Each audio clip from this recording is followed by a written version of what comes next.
Hello, my dear viewers. Hope all are you fine. Today I will share how to have a great conversation with anyone. Conversation group. The art of conversation takes practice and is not as hard as you might think. It will take some knowledge, practice, and patience, and you can learn to relax and enjoy a great conversation.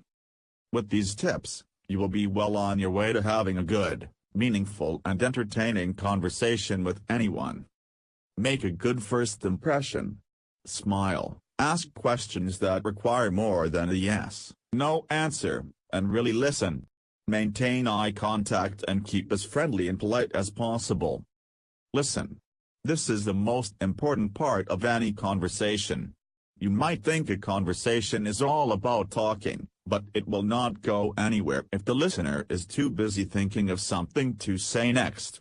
Pay attention to what is being said. When you talk to the other person, injecting a thought or two, they will often not realize that it was they who did most of the talking, and you get the credit for being a good conversationalist, which of course, you are. Find out what the other person is interested in. You can even do some research in advance when you know you will have an opportunity to talk with a specific person. Complimenting them is a great place to start. Everyone likes sincere compliments, and that can be a great icebreaker. Ask questions. What do they like to do? What sort of things have they done in their life? What is happening to them now? What did they do today or last weekend? Identify things about them that you might be interested in hearing about, and politely ask questions. Remember, there was a reason that you wanted to talk to them, so obviously there was something about them that you found interesting. Forget yourself. Dale Carnegie once said, "It's much easier to become interested in others than it is to convince them to be interested in you." If you are too busy thinking about yourself, what you look like, or what the other person might be thinking, you will never be able to relax. Introduce yourself, shake hands, then forget yourself and focus on them instead. Practice active listening skills. Part of listening is letting the other person know that you are listening. Make eye contact. Nod. Say yes, I see, that's interesting, or something similar to give them clues that you are paying attention and not thinking about something else, such as what you are going to say next. Ask clarifying questions. If the topic seems to be one they are interested in, ask them to clarify what they think or feel about it. If they are talking about an occupation or activity you do not understand, take the opportunity to learn from them. Everyone loves having a chance to teach another willing and interested person about their hobby or subject of expertise. Paraphrase back what you have heard, using your own words. This seems like an easy skill to learn, but takes some practice to master. Conversation happens in turns, each person taking a turn to listen and a turn to speak or to respond. It shows respect for the other person when you use your speaking turn to show you have been listening and not just to say something new. They then have a chance to correct your understanding, affirm it, or embellish on it. Consider your response before disagreeing. If the point was not important, ignore it rather than risk appearing argumentative. If you consider it important, then politely point out your difference of opinion. Do not disagree merely to set yourself apart, but remember these points. It is the differences in people and their conversation that make them interesting. Agreeing with everything can kill a conversation just as easily as disagreeing with everything.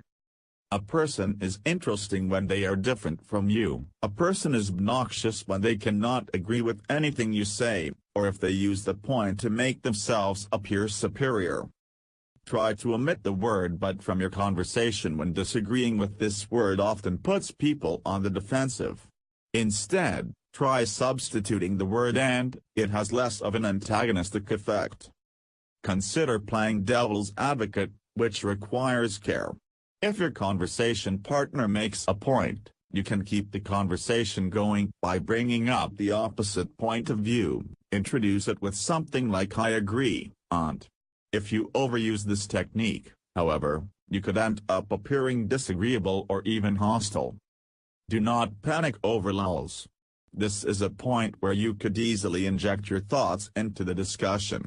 If the topic seems to have run out, use the pause to think for a moment and identify another conversation topic or question to ask them.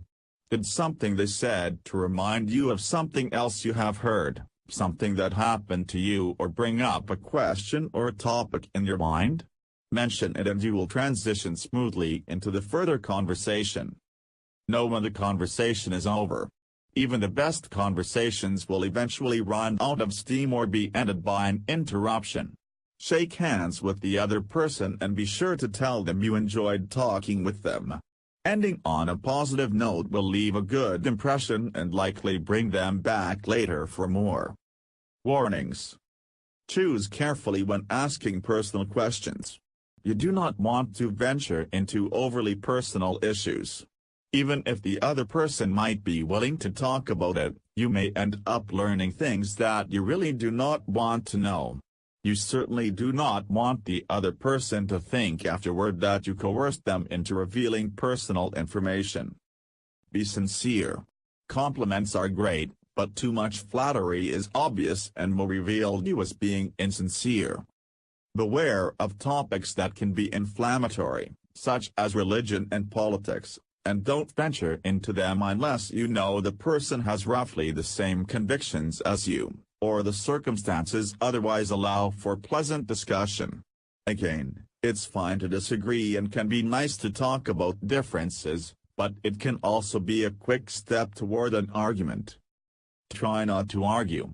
You do not have to agree with everything someone says, but you do not have to tell them all about how you disagree.